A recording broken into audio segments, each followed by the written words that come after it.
Hello student, welcome to Valini nursing academy. हम पढ़ रहे हैं बीएससी नर्सिंग 6 सेमेस्टर का सब्जेक्ट ऑब्स्टेट्रिक एंड गायनेकोलॉजी, जिसमें अभी हमारा टॉपिक चल रहा है अबॉर्शन।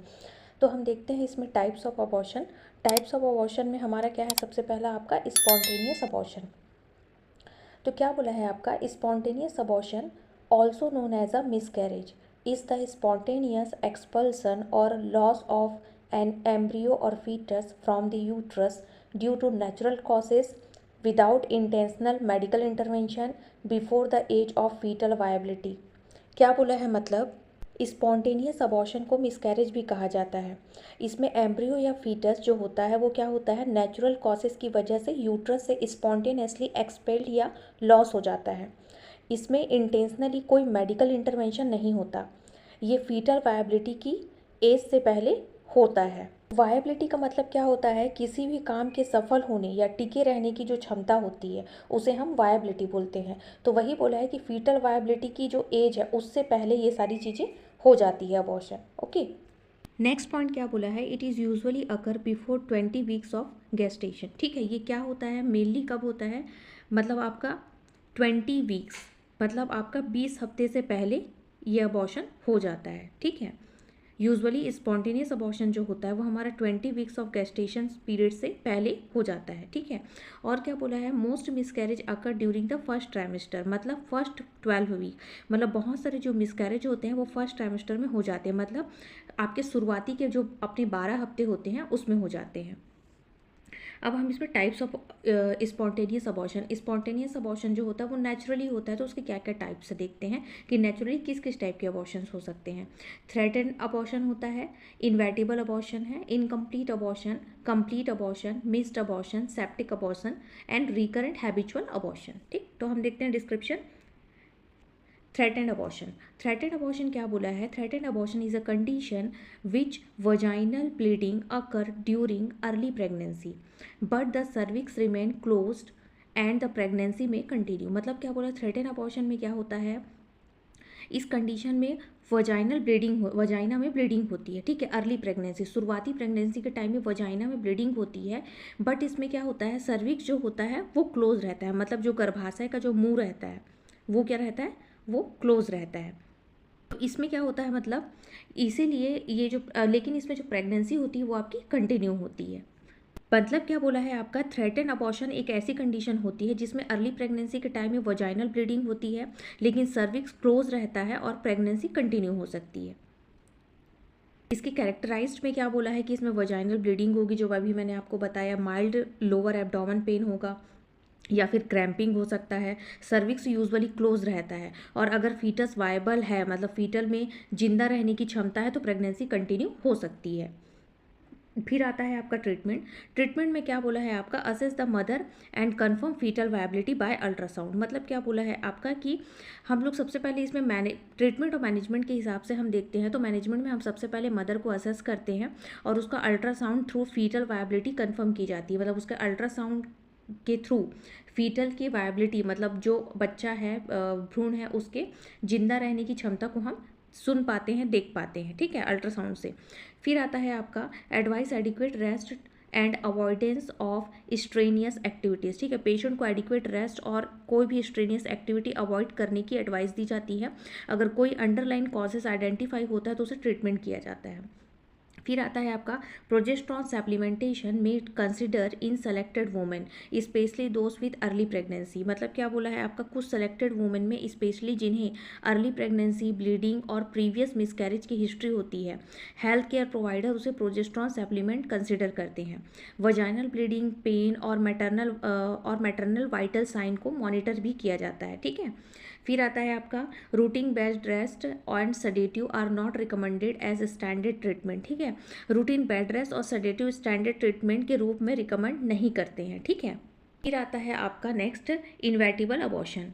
इसमें क्या बोला है, इन्वेटिबल अबॉर्शन में आपका, inevitable abortion is a clinical type of abortion in which the process of pregnancy loss has progressed to a stage where continuation of pregnancy is not possible। ठीक है। इसमें कैरेक्टराइज क्या बोला है, हैवी वजाइनल ब्लीडिंग हो सकता है, lower abdomen cramp या फिर पेन, सर्विक्स इन डायलेटेड या फिर ओपन सर्विक्स और प्रोडक्ट ऑफ कॉन्सेप्शन में be visible at the cervix opening. मतलब क्या बोला है आपका, इन्वर्टिबल अबॉर्शन एक क्लिनिकल टाइप ऑफ अबॉर्शन है, ठीक है, जिसमें क्या होता है, प्रेगनेंसी लॉस का जो प्रोसेस होता है वो एक ऐसे स्टेज पर प्रोग्रेस कर चुका होता है जहाँ पे प्रेगनेंसी को कंटिन्यू करना पॉसिबल नहीं होता है। क्लियर हुआ? क्या बोला है, इन्वर्टिबल अबॉर्शन ये इस टाइप का क्लिनिकल अबॉर्शन का कंडीशन होता है जिसमें प्रेगनेंसी लॉस का जो प्रोसेस होता है वो एक ऐसे स्टेज में पहुंच जाता है जहाँ पे प्रेगनेंसी कंटिन्यू करना हमारा पॉसिबल नहीं होता है।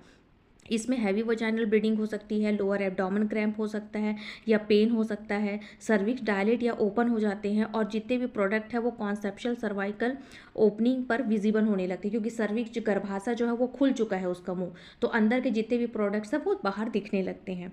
ट्रीटमेंट में हम इसका देखते हैं तो क्या बोला है, the aim of treatment is to control bleeding and pain and complete the evacuation of the uterus safely. मतलब क्या बोला है, इसका जो ट्रीटमेंट का जो मेन एम होता है वो क्या होता है आपका, ब्लीडिंग पेन को कंट्रोल करना और यूट्रस को सेफली इवैक्यूएट करना होता है, ठीक है, इसका जो मेन एम है।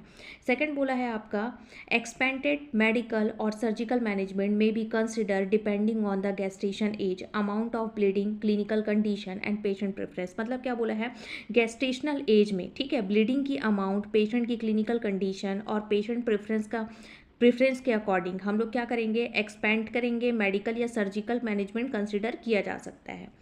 फिर नेक्स्ट क्या बोला है आपका, medical treatment may be given to help the uterus expel the product of conception. मतलब मेडिकल ट्रीटमेंट यूट्रस को प्रोडक्ट को कॉन्सेप्शन एक्सपेल करने में हेल्प करता है, मतलब एक्सपेल मतलब बाहर करने में हेल्प करता है जब इंडिकेट हो सक्शन, एस्पायरेशन जैसे सर्जिकल इवैक्यूएशन किया जा सकता हो। मतलब आप सर्जिकली अगर हम लोग उसको बाहर निकाल रहे हैं तब की बात हो रही है ये, ठीक है। फिर बोला है आपका, surgical evacuation such as a suction aspiration may be performed when the indicated. ठीक, जब सर्जिकल इवैक्यूएशन की बात हो रही है तब हम लोग उसे इवैक्यूएट करके एक्सपेल बाहर निकाल सकते हैं। If bleeding is severe, IV fluid should be started to maintain the circulation. ठीक है, अगर ब्लीडिंग बहुत ज़्यादा सीवियर हो रही है तो सर्कुलेशन मेंटेन करने के लिए आईवी फ्लूइड स्टार्ट किया जाता है। सीवियर ब्लड लॉस सिग्निफिकेंट हो रहा है, एनीमिया के कंडीशन हो रहा है तो ब्लड ट्रांसफ्यूजन की रिक्वायरमेंट हो सकती है, ब्लड ट्रांसफ्यूजन किया जा सकता है। फिर आता है आपका monitor vital sign, vaginal bleeding, pain and sign of infection. मतलब क्या बोला है, vital sign, vaginal bleeding, pain और इन्फेक्शन के साइन को भी मॉनिटर किया जाता है। ठीक है, तो ये है आपका इन्वर्टिबल अबॉर्शन। अब नेक्स्ट आता है आपका कंप्लीट अबॉर्शन। आपको कोई डाउट होगा तो आप रिपीट करके आप वापस से वीडियो देख लीजिएगा। और चैनल को अगर अभी तक सब्सक्राइब नहीं किए हो तो लाइक कर लो, सब्सक्राइब कर लो और बेल आइकन पर क्लिक कर दो, जिससे जब भी मैं न्यू वीडियो अपलोड करूँ आपको नोटिफिकेशन आ जाए। ठीक है, तो नेक्स्ट देखते हैं हम कंप्लीट अबॉर्शन। कंप्लीट अबॉर्शन क्या बोला है आपका, complete abortion when the embryonic fetal and placental component have been completely expelled from the uterus, it is called complete abortion। ठीक है, मतलब क्या बोला है आपका कि complete abortion का मतलब क्या है, एम्ब्रियोनिक या फीटल और प्लेजेंटल कंपोनेंट कंप्लीटली यूट्रस से बाहर या एक्सपेल्ड हो चुके रहते हैं। अब इसमें कंपोनेंट में क्या क्या होता है आपका देखते हैं तो हम, प्लेजेंटा, एम्ब्रियो, फीटस या फीटल मेम्ब्रेन। ठीक है, इसमें minimum bleeding is usually present. इसमें आता है transvaginal ultrasonography may be necessary to confirm the uterus is completely empty. मतलब क्या बोला है आपका इसमें कि इस कंपोनेंट में प्लेजेंटा, एम्ब्रियो और फीटल मेम्ब्रेन इंक्लूड होते हैं जो बाहर हम निकालते हैं, एक्सपेल्ड करते हैं। फिर इसमें यूजुअली ब्लीडिंग मिनिमल होती है, ठीक है, मतलब कम ब्लीडिंग होती है। और ट्रांसवजाइनल अल्ट्रासाउंड की इसमें ज़रूरत पड़ सकती है ये कंफर्म करने के लिए कि यूट्रस कंप्लीटली एम्प्टी है, मतलब यूट्रस अब पूरी तरह से खाली हो चुका है। ठीक है, ट्रीटमेंट में इसमें क्या बोला है आपका, the aim of treatment is to provide supportive therapy such as the analgesic, IV fluid if required. ठीक है, मतलब और दूसरा क्या बोला है, if any product of conception are retained in the uterus, appropriate treatment such as the medical management और uterine evacuation may be required. मतलब क्या बोला है, ट्रीटमेंट का एम क्या होता है आपका, सपोर्टिव थेरेपी प्रोवाइड करना, जैसे रिक्वायरमेंट के अकॉर्डिंग हम लोग एनाल्जेसिक जो रिक्वायरमेंट होगी उसके अकॉर्डिंग हम लोग एनाल्जेसिक, आईवी फ्लूइड्स हम लोग प्रोवाइड करेंगे। सेकंड का मतलब क्या बोला है कि अगर प्रेगनेंसी में कोई भी यूट्रस में रिटेन रह गया हो, ठीक है, if any product is conception of retain in the uterus, अगर यूट्रस में कोई भी प्रोडक्ट्स रह गया हो तो क्या होगा, मेडिकल मैनेजमेंट या यूट्राइन इवैक्यूएशन की रिक्वायरमेंट हो सकती है। मतलब मेडिकल मैनेजमेंट और यूट्राइन इवैक्यूएशन, मतलब उससे हम लोग सर्जरी के थ्रू हम लोग जितने भी प्रोडक्ट्स हैं उसे हम लोग बाहर निकालेंगे। यहाँ पे मतलब सर्जरी की रिक्वायरमेंट हो सकती है। फिर आता है आपका इनकम्प्लीट अबॉर्शन। इनकम्प्लीट अबॉर्शन क्या बोला है, incomplete abortion it is a condition in which some part of product of conception have been expelled but some part remain inside the uterus. Some part of embryo, fetus, placenta or fetal membrane may be remain retained in the uterus during the abortion process. Incomplete abortion का मतलब है कि pregnancy के कुछ products uterus से बाहर expelled हो जाते हैं, लेकिन कुछ जो पार्ट होते हैं वो यूट्रस के अंदर ही प्रेजेंट रहते हैं। ठीक है, मतलब पूरी तरह से जो गर्भाशय के अंदर का जो प्रोडक्ट है वो पूरी तरह से खाली नहीं हुआ रहता, तो उसे हम लोग इनकम्प्लीट अबॉर्शन कहते हैं। उसके बाद क्या बोला है, एम्ब्रियो या फीटस या प्लेजेंटा या फीटल मेम्ब्रेन का कुछ पार्ट यूट्रस में रिटेन होता है। मतलब कौन कौन से पार्ट्स बच सकते हैं उसके बारे में बताया है, क्या क्या हो सकते हैं, एम्ब्रियो, फीटस, प्लेजेंटा या फीटल मेम्ब्रेन। फिर बोला है वजाइनल ब्लीडिंग में be present due to retail product of conception. ठीक है, मतलब इसमें क्या बोला है, रिटेल प्रोडक्ट की वजह से वजाइनल में ब्लीडिंग हो सकती है और रिमेनिंग प्रोडक्ट को डिटेक्ट करने में अल्ट्रासाउंड की हमको ज़रूरत पड़ती है। Ultrasonography should be done detect the remaining product of conception. ठीक है, अल्ट्रासोनोग्राफी की जरूरत होती है, सोनोग्राफी की जरूरत होती है हमको जो भी प्रोडक्ट बचा है उसको डिटेक्ट करने के लिए। फिर आता है आपका इसमें ट्रीटमेंट।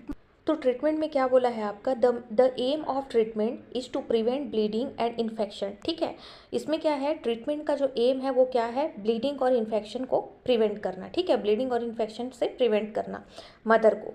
सेकंड बोला है आपका uterine contraction. Stimulation drugs such as the oxytocin और misoprostol may be given to help expel the retail product. मतलब क्या बोला है, यूट्रस की कॉन्ट्रैक्शन को स्टिमुलेट करने वाली मेडिसिन जैसे कि ऑक्सीटोसिन या मिसोप्रिस्टोल रिटेन प्रोडक्ट को एक्सपेल करने में हेल्प करने के लिए दी जा सकती है, मतलब बची हुई प्रोडक्ट को बाहर निकालने में हेल्प करने में दी जा सकती है। फिर आता है नेक्स्ट आपका surgical method such as the suction, evacuation और डायलिटेशन और क्योटरेज। ठीक है, may be done remove the remaining product from the uterus. मतलब रिमेनिंग प्रोडक्ट को यूट्रस से रिमूव करने के लिए सक्शन, इवैक्यूएशन या डायलिटेशन या क्योटरेज की यानी कि DNC जैसे सर्जिकल मेथड किया जा सकता है। ठीक है, मतलब इसमें क्या बोला है आपका, मेनली सर्जरी की जा सकती है इनकम्प्लीट अबॉर्शन में। फिर आता है आपका पांचवा हैबिचुअल अबॉर्शन। हैबिचुअल अबॉर्शन क्या बोला है आपका, habitual abortion is also called recurrent abortion. मतलब इसे हम लोग क्या बोलते हैं, रिकरेंट अबॉर्शन भी कहा जाता है। It is defined as 3 or more consecutive spontaneous abortion. A woman have 3 consecutive induced abortion does not have habitual abortion. Habitual recurrent abortion refer to recurrent spontaneous pregnancy losses. ठीक है, तो मतलब क्या बोला है आपका कि हैबिचुअल अबॉर्शन जो होता है उसे हम लोग रिकरेंट अबॉर्शन भी कहते हैं। इसकी जो डेफिनेशन है वो 3 और मोर कॉन्सिक्यूटिव स्पॉन्टेनियस अबॉर्शन यानी कि 3 या फिर 3 से ज़्यादा कॉन्सिक्यूटिव स्पॉन्टेनियस अबॉर्शंस में देखी जाती है।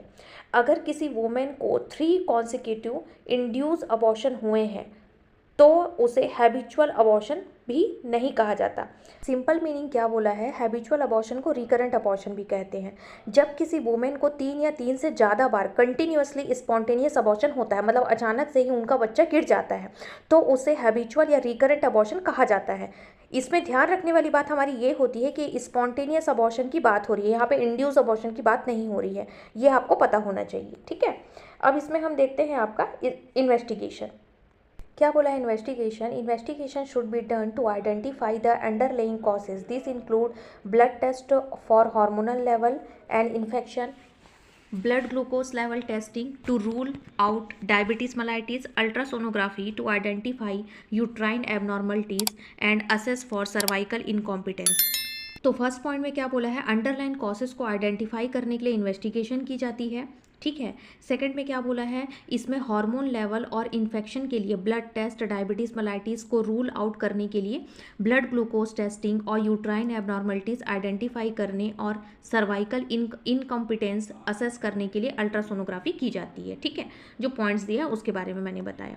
ट्रीटमेंट में हम देखते हैं, once a new pregnancy is established treatment is planned according to the identify causes. ठीक है, मतलब क्या बोला है, जब न्यू प्रेगनेंसी एस्टैब्लिश होती है तब आइडेंटिफाई कॉजेज के अकॉर्डिंग ट्रीटमेंट प्लान किया जाता है। सेकंड क्या बोला है, hormone deficiency and infection are treated with appropriate medicine. मतलब क्या बोला है आपका कि हार्मोन डेफिशिएंसी और इन्फेक्शन को एप्रोप्रिएट मेडिसिन से ट्रीट किया जा सकता है जब क्लिनिकली इंडिकेट हो। बेड रेस्ट और सपोर्टिव केयर एडवाइस की जा सकती है। नेक्स्ट पॉइंट हमारा क्या बोला है आपका, if cervical incompetence weakness of cervix is the causes treatment में इन्वॉल्व सर्वाइकल सर्कलेज। मतलब क्या बोला है आपका कि अगर सर्वाइकल इनकॉम्पिटेंस रीज़न है तो क्या होगा, सर्वाइकल सर्कलेज किया जा सकता है। मतलब क्या होता है आपका कि बच्चेदानी के जो मुंह है, गर्भाशय है, उसके ऊपर में टाका लगाते हैं, सर्कलेज का मतलब वो होता है, ठीक है। फिर आता है आपका cervical cerclage is usually performed around 12 to 14 week of pregnancy depending on the clinical situation. कि सर्वाइकल सर्कलेज जो होता है वो हम लोग प्रेगनेंसी के 12 से 14 वीक के अराउंड किया जा सकता है। शुरुआती प्रेगनेंसी में मैंने बताया था कि अबॉर्ट होता है, तो उस समय से लेकर 12 वीक तक में किया जा सकता है, और क्लिनिकल सिचुएशन के अकॉर्डिंग हम और देख सकते हैं, मतलब पेशेंट के according. Next is in this procedure the cervix is closed with a strong suture commonly using a non-absorbable suture material such as the Mersilene. ठीक है, मतलब क्या बोला है कि इस प्रोसीजर में सर्विक्स को एक स्ट्रॉन्ग सूचर से क्लोज किया जाता है। ठीक है, एक स्ट्रॉन्ग सूचर मटेरियल से क्लोज किया जाता है। फिर आता है the suture is usually removed at around 37 weeks of pregnancy और earlier in labour begin if there another clinical indication. ठीक है, तो इसमें क्या बोला है आपका कि ये सूचर यूजुअली प्रेगनेंसी के अराउंड 37 वीक्स पर रिमूव किया जाता है, या लेबर स्टार्ट होने पर भी किसी अदर क्लिनिकल इंडिकेशन पर पहले रिमूव किया जा सकता है। इसका जो नेक्स्ट टॉपिक है हम नेक्स्ट क्लास में देखेंगे। वीडियो काफ़ी लंबा हो जा रहा है, तो बने रहिए मेरे चैनल पे। मेरे चैनल को लाइक कर लीजिए, सब्सक्राइब कर लीजिए और बेल आइकन पर क्लिक कर लीजिए, जिससे मैं जब भी न्यू वीडियो अपलोड करूँ आपको नोटिफिकेशन आ जाए। और इसका नोट्स जो है मैंने कमेंट्स बॉक्स में अपलोड कर दिया है लिंक नोट्स का, आप वहाँ से डाउनलोड कर सकते हैं PDF link. Okay, thank you.